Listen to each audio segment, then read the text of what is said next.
একটা taxi driver গর্ভবতী মেয়েকে হসপিটালে নিয়ে যাচ্ছিল, কিন্তু সামনের রাস্তা বন্ধ। সেখানে একটি রাষ্ট্রীয় রেসিং প্রতিযোগিতা চলছিল।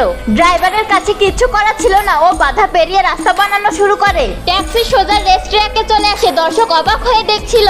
ড্রাইভার থামে না, ও ফুল স্পিডে গাড়ি চালাচ্ছিল, সব রেসারদেরকে পিছনে ফেলে দেয়। ওর স্পিড প্রতি ঘন্টায় 400 কিলোমিটার পর্যন্ত চলে গেছে, যেটা বুলেট ট্রেনের সমান। এত স্পিডে ও প্রথম নাম্বারে মহিলা পর্যন্ত পৌঁছে যায়। মহিলা রেসার ওই সময় একটু আগে ছিল। ট্যাক্সি ড্রাইভার এত স্পিডে আসা দেখে মেয়েটি ঘাবড়ে যায়। স্পিড বাড়িয়ে দেয় ও ট্যাক্সি থেকে আগে যাওয়ার চেষ্টা করে, কিন্তু ড্রাইভারও তার হর্স পাওয়ার বাড়িয়ে দেয়। শেষ মুহূর্তে একটি কর্নারে তাকে ওভারটেক করে ফেলে। দর্শক আবারও চমকে যায়। কেউ ভাবতে পারেনি একটি ড্রাইভার রেসিং কারকে ওভারটেক করে ফেলবে। রেস শেষ মুহূর্তে পৌঁছে যায়, কেবল শেষ কর্নার ছিল।